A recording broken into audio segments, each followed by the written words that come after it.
Cool. It works perfectly. I feel so much better. Okay, so here we are with another episode of Phoenix Wright.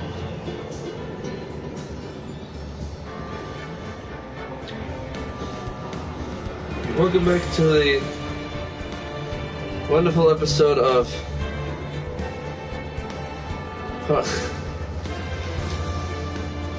Can't do it anymore.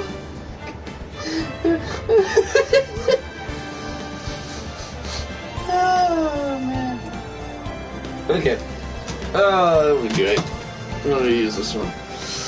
So, we're doing the next case. The Rise from the Ashes. My co-host is currently stuffing his face full of food. So I suppose I should wait till he gets back to.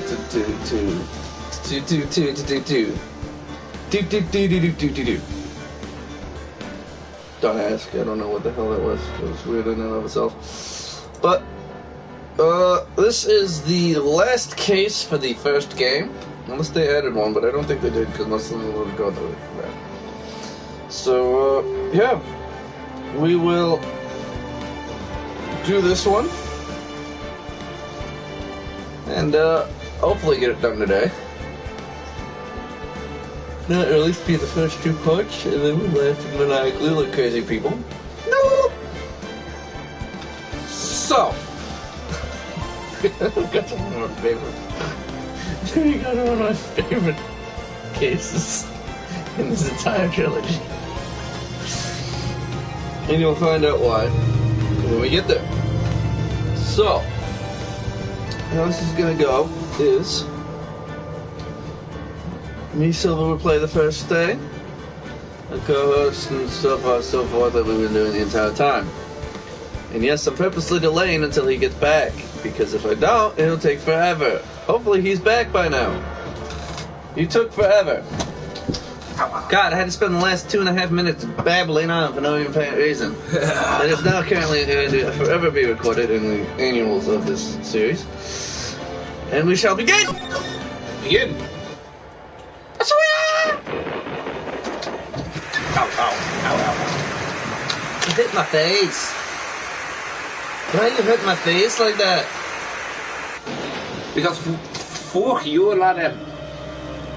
Rude.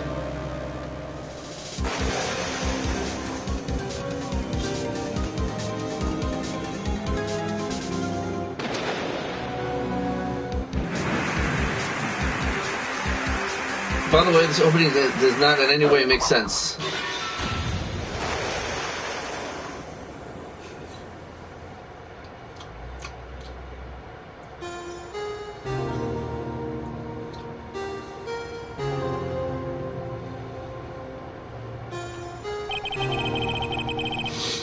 Yeah, that opening made no sense whatsoever.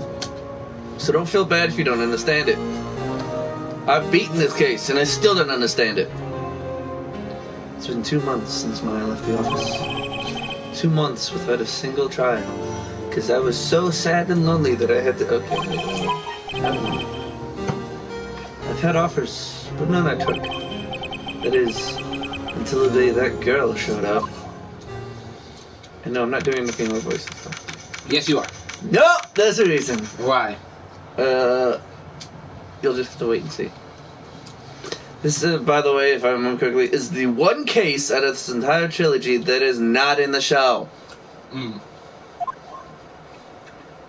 And it really should be, because it's a great fucking case. Why do I come here to the office every day? It's not like I want to work.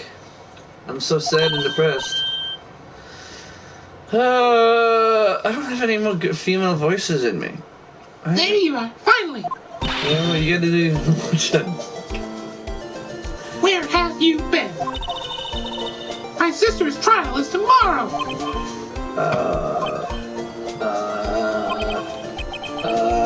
Who are you? It doesn't matter who I am. It only matters who you are. The famous defense attorney, Mia Fey. Maya Fey. Mia Fey. Yeah.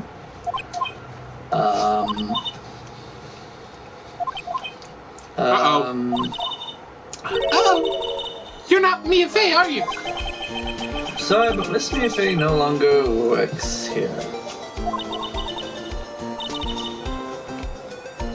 I know there's more. Mm-hmm. So you are the coffee boy?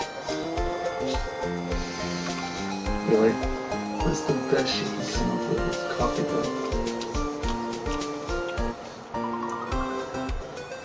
Oh, you controller died.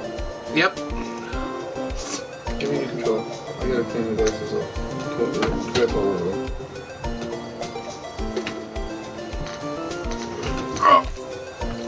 Yeah. Neat.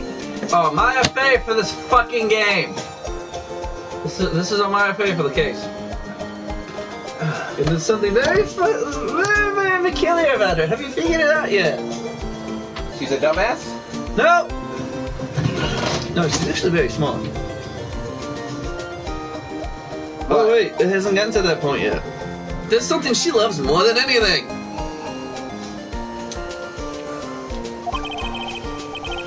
I'm Phoenix Wright, a defense attorney.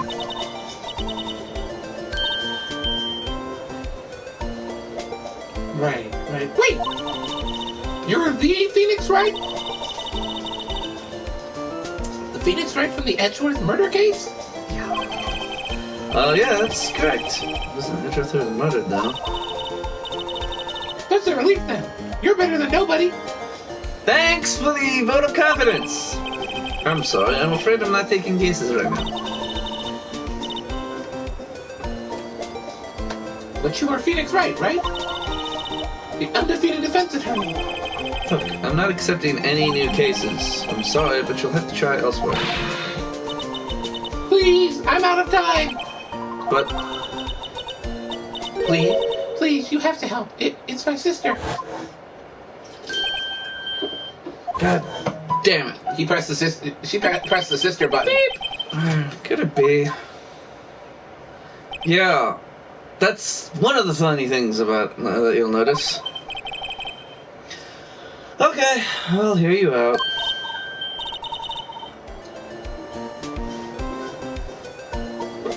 Really? Thank you so much. My name's Emma. Emma Syke. Sky! Emma Sky. Are you dyslexic? No. I'm a scientific investigator. And there it is. Scientific investigator. What the fuck is that? Well, I'll tell you. Emma, was it? So you're a scientific investigator. Yes, that's right. Is something wrong?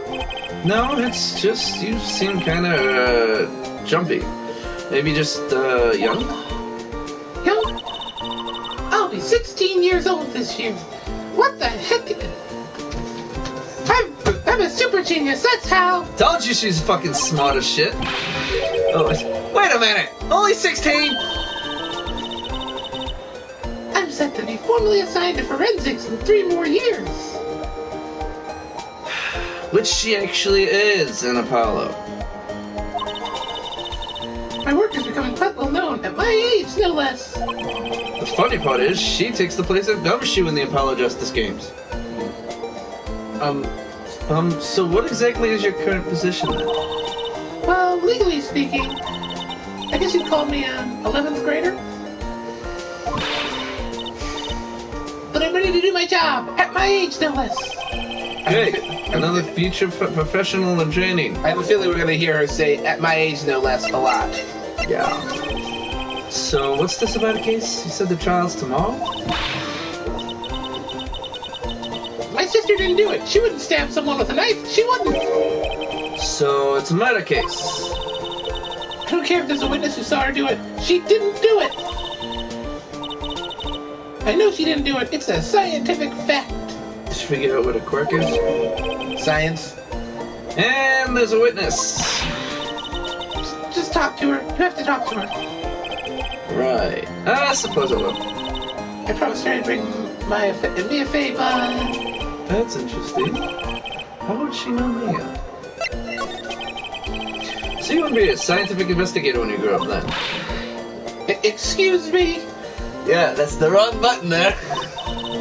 I'm not a child. I'll have you know. At your age?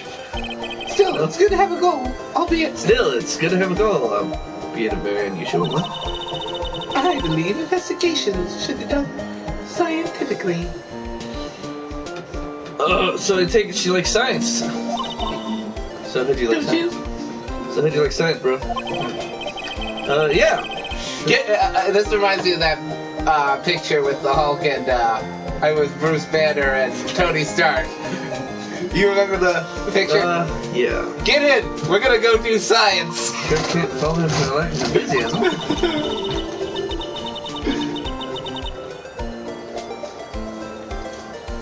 If this case is handled scientifically, I'm sure my sister's name will be cleared. I gotta find that picture now. Your sister? I've been doing research, you know. I'm developing a new scientific method of case investigation. I'll show you when I'm done. I'm looking forward to it. I guess I should get down to the detention center and talk to her sister. Wait, one then. Hey. My sister asked for Mia specifically.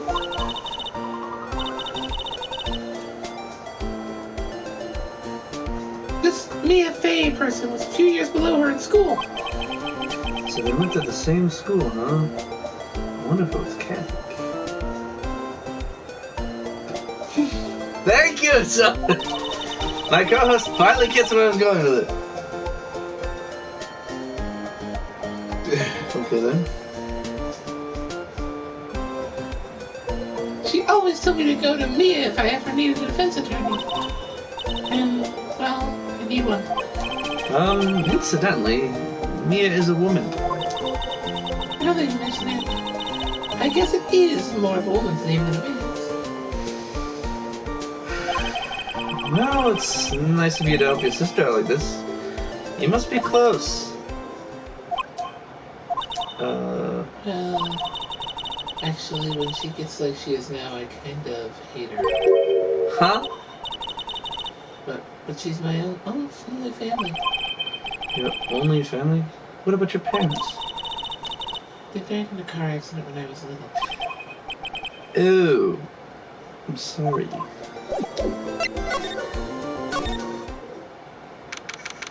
February 22nd. Detention center. Okay, this can be you. Believe me. I'll do Emma, but you have to do the sister. I wonder what's wrong with Emma. She got quiet all of a sudden as soon as you got it. God! I thought I told you I didn't want visitors. Sorry, ma'am. It's just your sister. No excuses. What did you not want to raise this year? Understood, I ma'am. don't like that voice. What was that all about? That's a nice back of the head. Hi, Lana. Funny. I seem to remember specifically telling you not to come here. Perhaps my memory is failing. Oh, look. I don't want to come here either, okay? But your trial's tomorrow and you still don't have a defense attorney. This is why I wish we had female. I'll be the one in court tomorrow. Oh yeah, that's you. I'll be the one in court tomorrow. This has nothing to do with you. Hamna. Mm-hmm. Isn't that right, Mr. Wright? Hey, how do you know me? Mia mentioned you. I've heard quite a bit. I'm sorry. What exactly is it that you do? My name is Lana Scott. I'm chief prosecutor for this district. Yeah, so you're fucking Edgeworth's boss. You're a prosecutor. With giant rack. sisters, one a lawyer. Could this be a coincidence? I don't think so, Lucy. Emma, Lana, I mean, they're just like... Yeah. Hey, game developers, Is something wrong, Mr. Wright? if you want to be subtle, this is not subtle.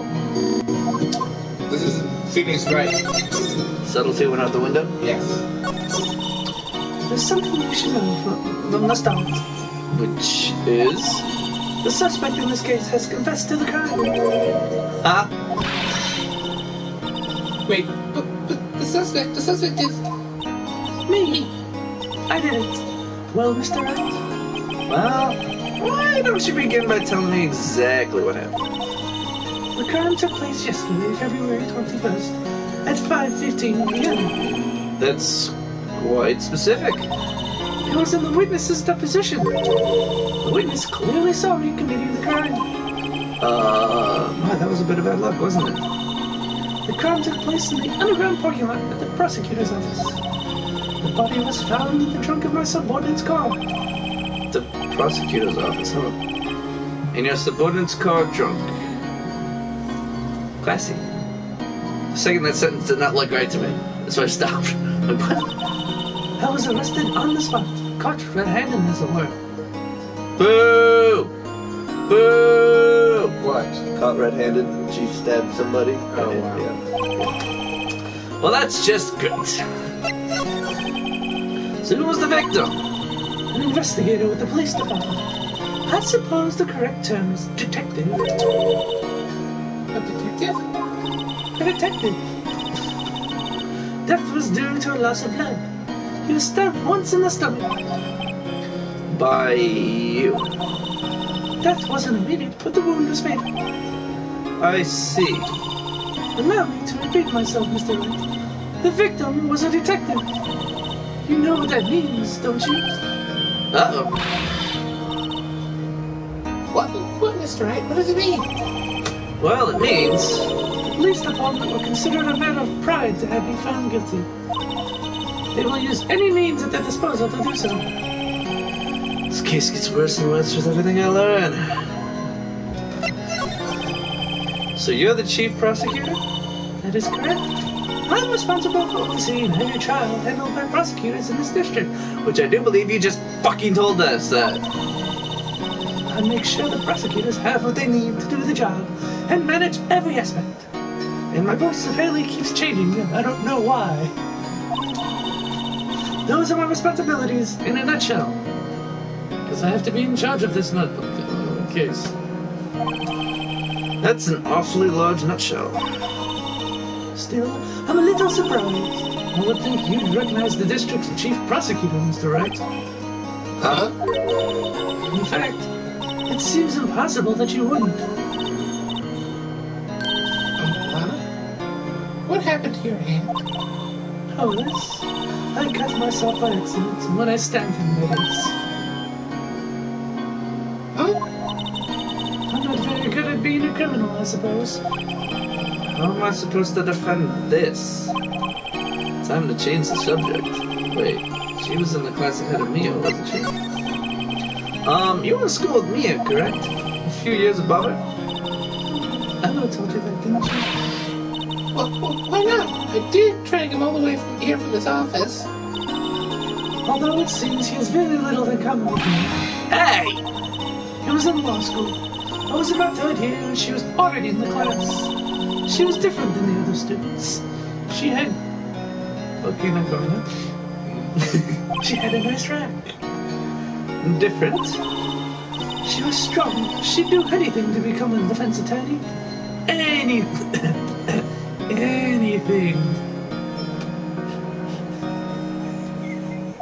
Okay. That was probably why she was attracted to me. We're not going there. Bad! Bad co-host! Bad! I'm not... I know exactly what's coming. I'm waiting for the explanation later. Excuse me? Intellectually attracted. Lana was tough for class in school. I was the best there was. Oh. Down, boy! Down, boy! Down! I wasn't trying to copy that, but thanks to stealing from somebody else's video. Yeah, I'm doing pretty good at school. I'm doing pretty good at school too, by the way. Sounds a bit different than Emma's, does it? Well, Mr. Wright, Excuse me? as you can plainly see, I'm admitting my guilt. I think it's safe to say there's no way you can take this case. None. But Lana! Why are you doing this to me? You never think of anyone but yourself. Hmm? I know you didn't do it, Lana. I know. So how can you say you did? If I lose you, I'll be alone. I hate you, Lana. Mr. Wright, Yes? I believe our discussion here is ended. The rest, I leave to you. You mean you're requesting my services as your defense? Don't lose any sleep over it. Your client has confessed after all. The case is over. Right. I'll do what I can to get to the bottom of this. Anna has confessed to the crime, yes. But something doesn't fit. It's that look in Emma's eyes. Just draws me in. There's something else going on here, and I'm gonna find out what. My name isn't Phoenix Wright. I'm sorry, Mr. Wright. Huh? But what? My sister. She's not always like that either. I just never expected to be defending another prosecutor again. She's changed a lot. She used to be so gentle, always smiling. Everyone liked her. I see. Sorry, but I'm having trouble imagining that. What happened to her? I don't know for certain myself. I think maybe maybe not. Sounds like there's something there that defies a simple scientific explanation. Stop making fun of poor Emma. Let's go check out this underground parking at the prosecutor's office, shall we? Okay.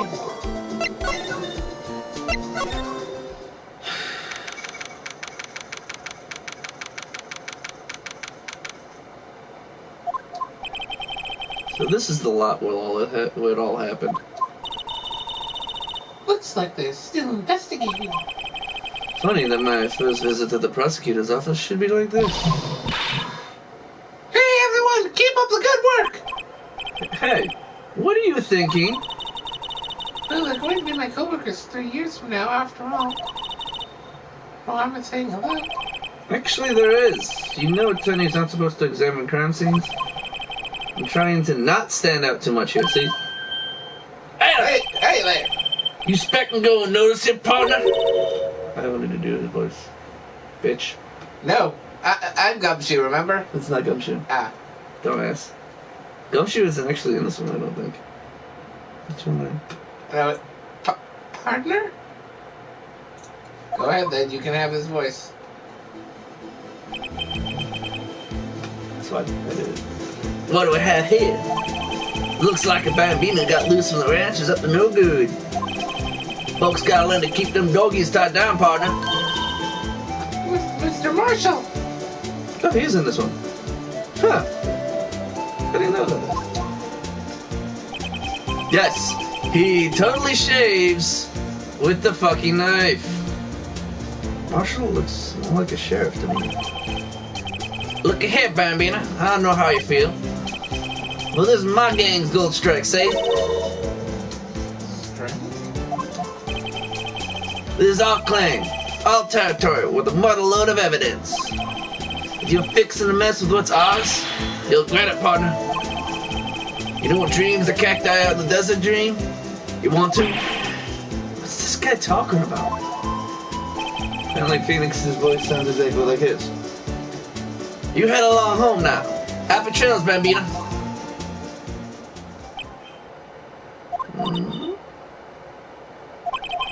Was that hombre a friend of yours? Kind of, sort of. Yeah, he's a detective. Who thinks he's a sheriff from the Wild West, it seems.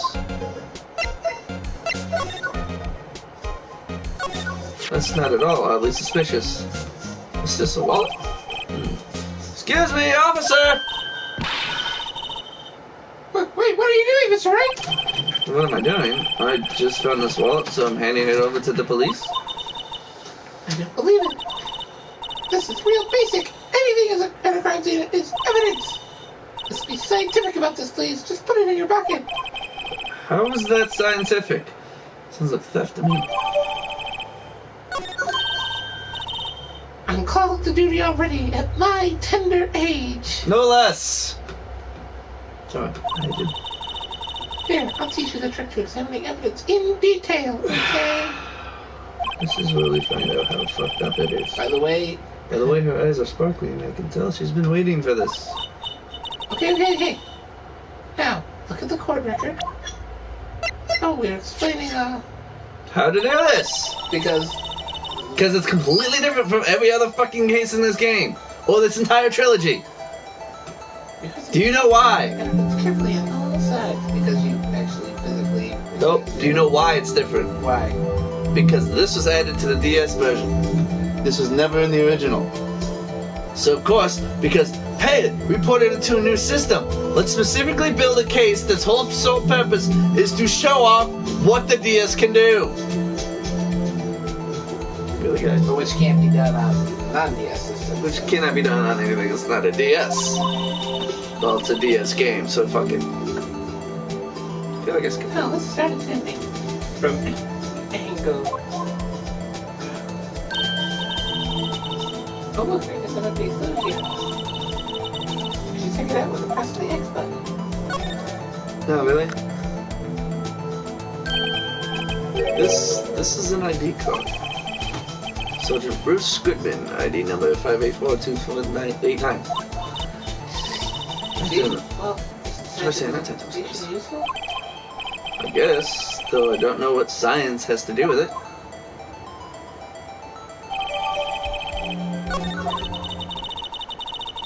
Let's be sure to examine every piece of evidence we find. Yeah, get used to doing that this entire case. Guess I gotta be on my toes now. Slide to the left. Well, no time to waste. Let's get hunting for clues. I wonder what this is. Well, partner, it looks like you got no intention of going home quietly. Sure. Like I said before, this here's our clan. You best be moseying along, unless you're fixing to bite the bullet.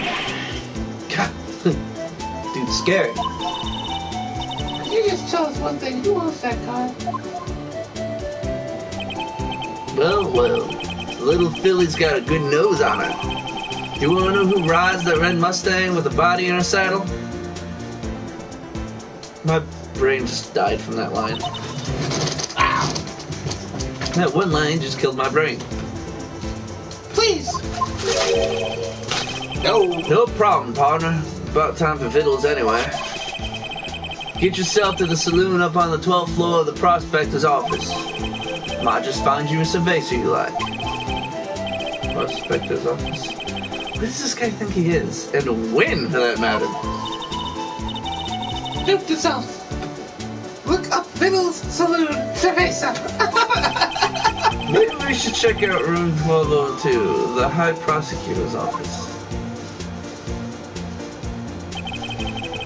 In any case, stay away from the car. You can look around here all you like, just keep your paws off our plane. Right. Great. Great. Maybe there are some clues around here, Mr. Wright. Let's check it out. Hold on. Oh no. Oh, fuck balls! I forgot about her! You can do this. This looks like your type of character. Oh no! I hate her so much. I love her as a character, but I hate the voice I have to do for her. This looks like your type of voice, though. 'Cause boobs. Yes. I have boobs. You're selling lunches here? This is a crime scene. Hello. Half and half, was it? God, this is Thanks. And you good stuff. yes. Some crunchy goodness coming at you.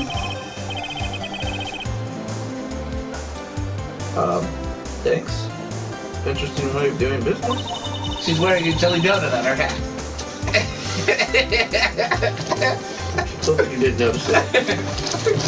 I did though. Jelly donut, Phil, are my favorite. Donuts are the best. Jelly Phil are my favorite. You knew I had to.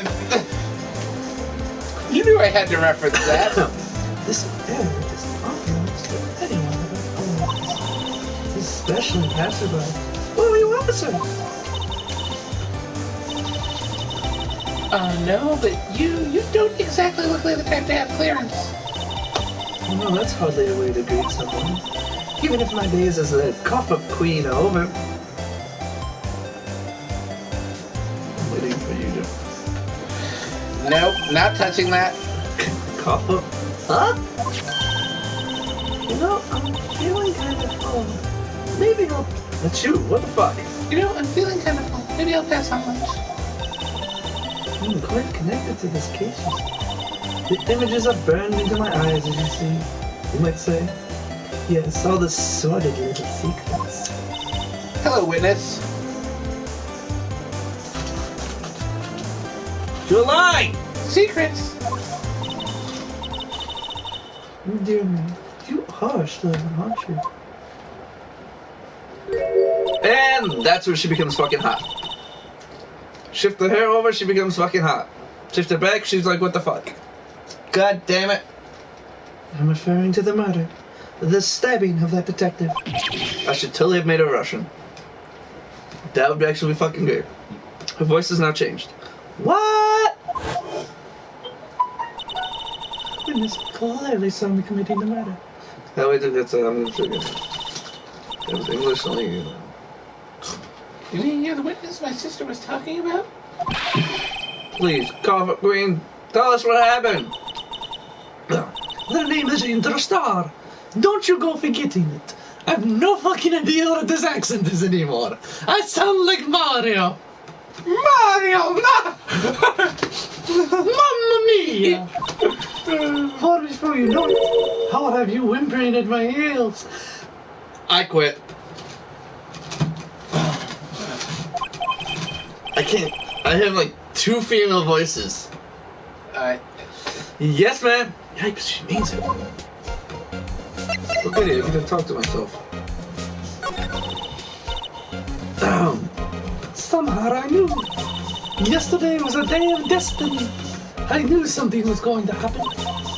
Just like I know that the daily special on Friday every week is salmon. Destiny. Was yesterday special for some reason? You would offend to tell you, right? You should know then. You should know the foul misdeeds of the evil ones who haunt this den of iniquity. Good God. Oh, this is gonna be the worst voice I've ever done. Are you paying attention or are you too busy doing other shit that's not related to what we're doing? It sounds like what you do half the time when I have to yell at you to voice your line. Evil ones? That's because I'm reading in the fucking tome. Which I'll be doing a lot for this. Prosecutors. They have no qualms at all about blackening the names of innocents. And yesterday they paid homage to the most evil one of all. They gave an award for King of Prosecutors. What a farce! So, there's some sort of prosecutors who mentioned yesterday. What did I drop to say? I was almost compelled to lace their lunches with something foul.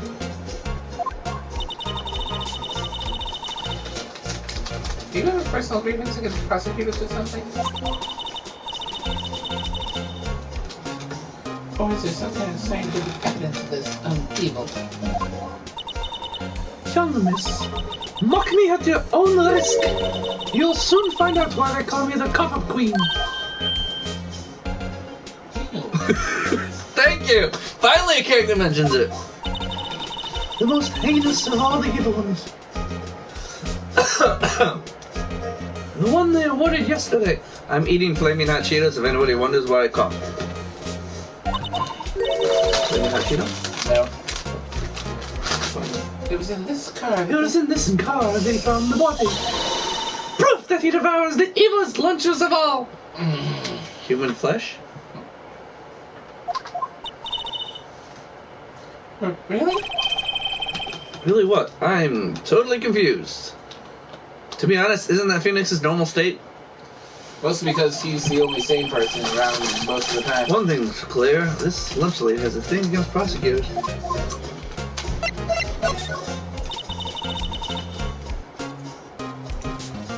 Could we ask you a bit about yourself this time?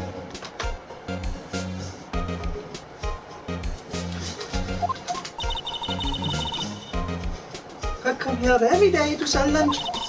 I import only the freshest and best from the Far East. Like jelly donuts. For some reason, For some reason, the box lunches are a hit here. why not make the lunches here rather than import them? Because then they wouldn't be Japanese. Did you say something? No. Only true connoisseurs can understand. Sushi is delicious. The kind The kind you can only tell someone who... The kind you can only tell someone who has tried General Tso's Trilobite lunch set. never mind, you win. I don't even want to appreciate part of a Trilobite's flavor. Anyway, I come here every day to sell lunches. My boyfriend works in the security room here at the prosecutor's office. Yeah, I bet you see a lot of your boyfriend naked, don't you? I mean, he sees a lot of you. No. Your I boyfriend? fucked that up. See the security room over there? The glass-walled booth? I sell him the lunches. And since I'm here anyway, I drop in to see him. Brain, get out of the gutter. Once in my life, I have to tell you that. Down, boy, down! Yet again. Oh, I'm sure she drops in, if you know what I'm saying. Hey, bad! Bad co-host! Corner, shame, now! By the way, I wanted to do this.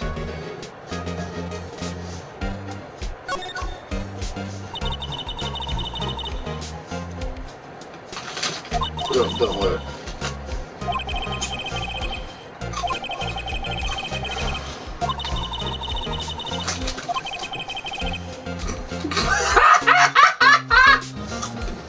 Remember that. That's important for later. You can't lend it to anyone. You'll be found out right away. You know why I'm laughing? Why? Oh, no, I'll tell you. You'll find out later. Ow, ow, ow, ow.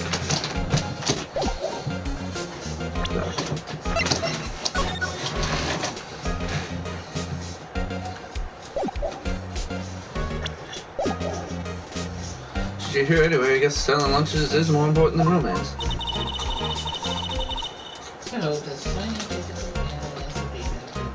She looks so cute like that too. Just creepy.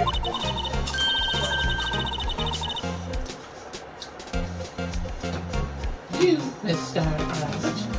Vendor, with an ulterior motive for coming here. Useful analysis. Not.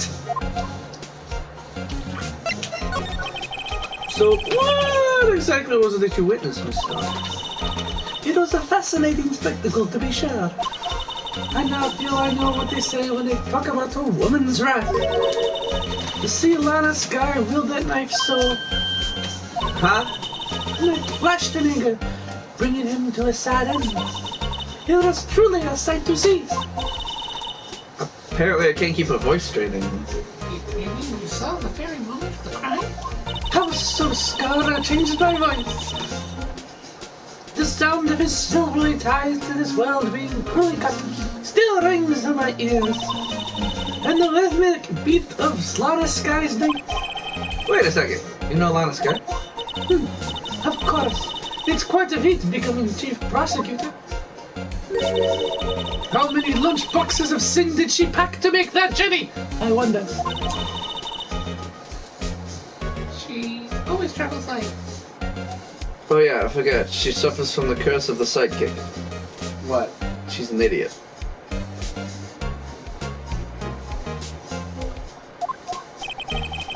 Now, why would this pretty lunch lady know the chief prosecutor's name? Did you have a bad experience with the prosecutor, Miss Starr? Did somebody hurt you?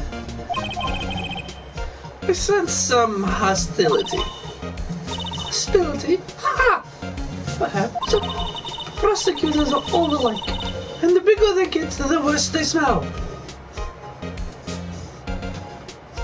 Now I'm confused. How long is this case, actually? 3 days. Same as every other one. Kind of like 10-day-old clams in the chowder. I wonder if Miss Starr was involved in some sort of legal trouble in the past. Can't be sure about food poisoning. Scientifically speaking, of course. I mean, now you're talking cop-up, Queen. I thought she was just a lunch dinner, but no, I'm not so sure.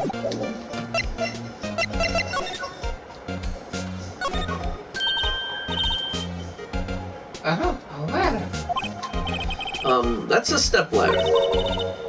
What's the difference to a scientific terms, please? Scientific, huh? Look at the basic nature of things, Mr. Wright. This all seems so horribly familiar somehow.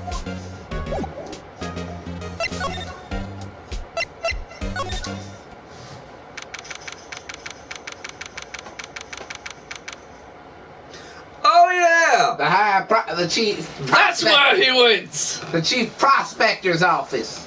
February 22nd. High Prosecutor's Office. Room 1202. I should have remembered from 1202 from investigations, because it keeps the same fucking room. This is the kind of room that just screams, I can do the job! Better change from your office, really. Thanks! Look! There's a trophy or something here. A trophy? What, that shield? It takes real nerve to display stuff like this. For his offices, Benny must be a real stuck-up jerk. You already know who it is. Phoenix Wright. You never tire of prying into other people's business, do you? That voice. Well, long time no see, Edgeworth. Huh? Mr. Edgeworth! Huh? You know him from somewhere? Of course, I'm his biggest fan! My sister introduced us once, and... Right. My sister's a chief prosecutor, after all. Well, what brings you here? I'll warn you, I've been known to be a real stuck-up jerk. I love that. No! No! It was just Mr. Wright. Here, he... Hey, don't blame me. We're just here to investigate a murder case. Murder? Body was found in this nasty bright red sports car in the parking lot. Wait a minute. 3, 2, 1. That would be my car. What of it? She's just digging it deeper. What? Your car?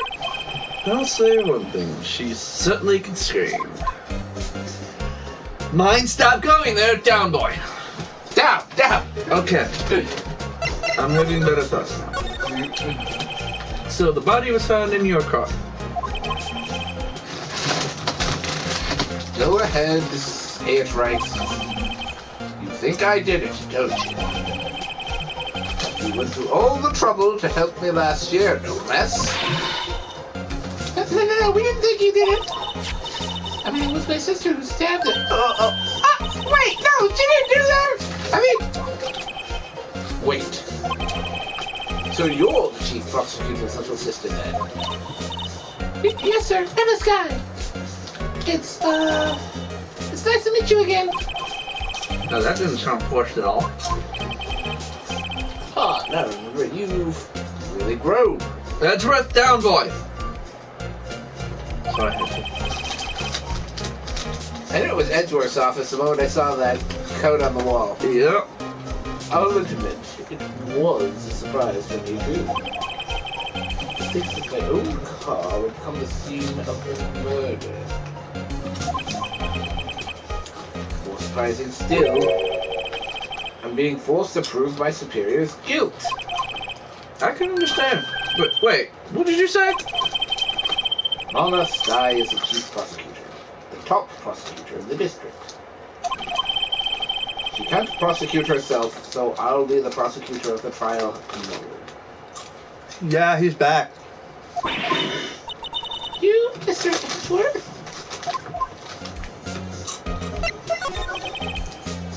To be honest, it's a bit of a miracle I'm still here at all. What do you mean? Rumors. You've heard the rumors about me, haven't you? Miles Edgeworth. It's hard to remember the time when there weren't rumors about this guy. Forging evidence, arranging false testimony, illegal searches, you name it. Thanks to you, my innocence is established in trial at the end of last year.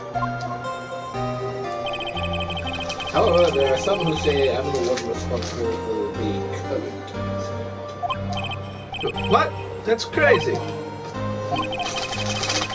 Some people need very little excuse for doing. It's a fact of life, impossible to stop.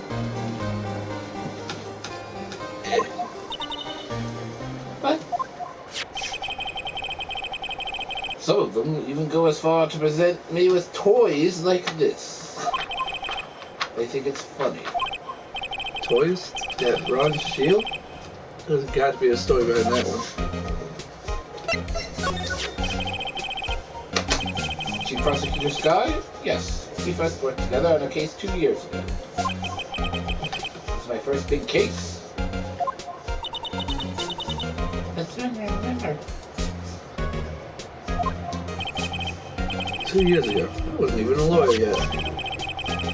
Since then, I always felt that she was looking up to me. It appears I was mistaken. But mistaken? Why? Anyhow, she's not the warmest person. I'm sure she got some responsibility for you. Then why? Why did she stab someone in the trunk of my car? Say that? She stabbed him with my knife. What? Mr. Edgeworth, your knife was a murder weapon? I know why.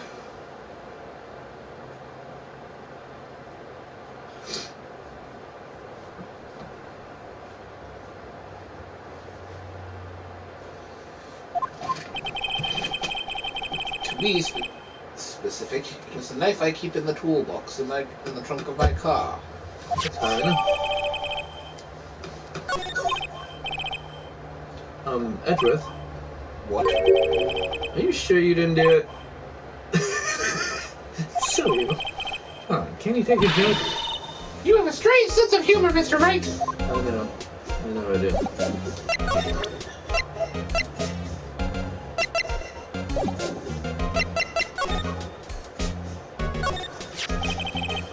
I'm wondering, what the heck is this? It has a big K on it.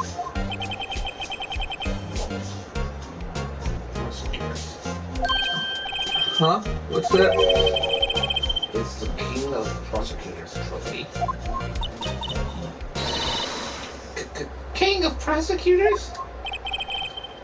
It's great honor. They send that shield to the prosecutor each year. What? So? So that K, that's... K stands for king. Yeah, you've got a problem with that? I didn't design the thing. King prosecutor is kind of like employee of the month, only better.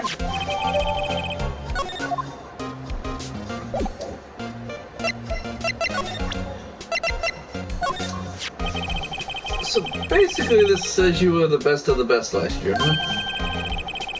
Take that foolish grin elsewhere, Wright. I lost a day of work to receive that travesty.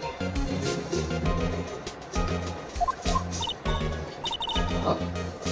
Huh? Why's that? I had to go to the police department to receive that broken shield. The police department? Yes, sir. Next to the police station downstairs. You've been there, haven't you? It's downtown, not downstairs. Downtown, yes. Where Detective Gumshoe works? Yeah. Why is it broken? Doesn't matter. I've got more important things to worry about.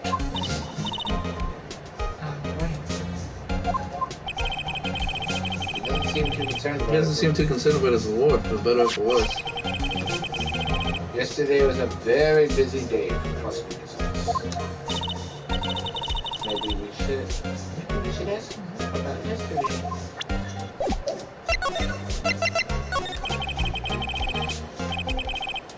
Could you tell me more about yesterday and the day of the murder? Yesterday was the annual cleaning day at the prosecutor's office. Cleaning day? Working within the police department, we sort and file all evidence from solved cases. We call it evidence transfer. Wiping your hands of old cases and evidence. Oh, and another thing. The ceremony was held at the police department. An annual review and awards for outstanding police officers and prosecutors. And that's when you got the shield. I was at the police department yesterday afternoon. I got back here at 5:12. That's very precise. People like myself, Mr. Edgewick, pride ourselves on our precision, Mr. Wright. No, this is a faith in my memory. The only thing I trust is solid evidence. This is a parking stub from the underground vault. The murder took place around 5:15. So the murder happened right after you got back. What's right? I'd appreciate it if you direct that suspicious glare elsewhere. Oh god. I have no idea who this is. Him. Who's it him? Him. Excuse me, but is Mr. Edgeworth anywhere on the premises? I'm Edgeworth. What is it? I'm here, sir, at the request of the chief. Sir, I've got your report, sir. Report? What? Did you find new evidence in the case against Chief Prosecutor Sky? I don't like the way this conversation is going at all. Sky, sir? No, sir. My name... No name of that kind, sir. Not in this report, sir. I think I just said there's lid blow. Stranger's lid isn't on very tight, is it? I made a clear request to the police department. Did I not? I need to focus on the trial tomorrow. So don't bring me anything unrelated. Sir, I'm just following orders, sir. They told me to bring this to you. I wasn't aware of the particulars of our arrangement. Give me your name. Yes, sir. Meekins. Officer Meekins. Right, Officer Meekins. Take your report and leave. And good luck with that raise next month. But sir, I don't know. Okay. Looks like he was absent on the day they gave her brains and good luck. What? It was absent on the day they were giving out brains to good luck. Right. Yes, sir. God, I can't remember. Good. As you can see, I'm busy. Maybe. The student says, Mr. Wright. The victim was a detective from the same department as that patrolman just now. Go down to the police department. You can ask more there. Thanks. He seems to have finally calmed down at least.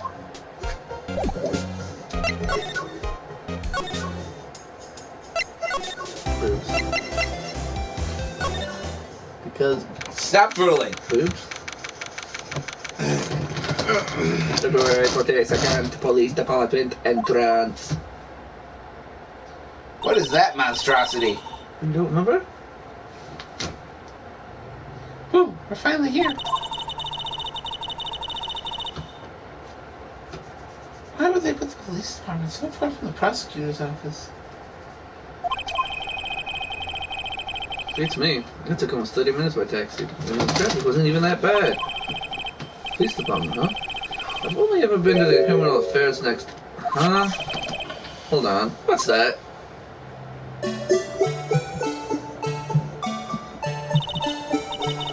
It's disturbing. Why does it undulate like that? Oh wait, I know. This is the Blue Badger. They're trying to make him the police mascot. Well, Mr. Wright, you sure know a lot about the police. Still, he does seem familiar somehow. We get the Blue Badger. Who's that next to him?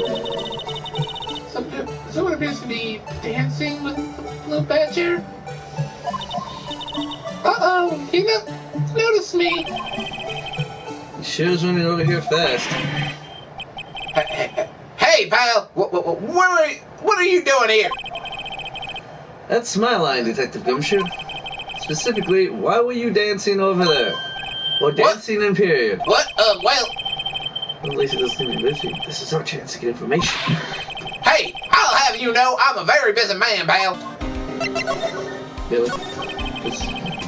I'll give you one word of advice, pal. You'd better not agree to defend the suspect of this case. Well, why not? Huh? Well, it's just that the chief prosecutor has confessed to the crime. She says she summoned the detective to the prosecutor's office, and she killed him. But what if she's not telling the truth? Yes, well, no. Come on, pal. There's plenty of evidence against her. But what if the evidence was faked? Hey, pal. Can I speak to you for a second? Huh? Me? Why is this little girl so peeved at me? She's a relative of the suspect. She's Lana's guy's sister. Whoa! The chief prosecutor's little sister? Just please investigate this case carefully, okay? Scientifically! Yeah. Yes, sir. Oh, by the way, you might want to keep your voices down. You don't want to be overheard using words like fake. Huh?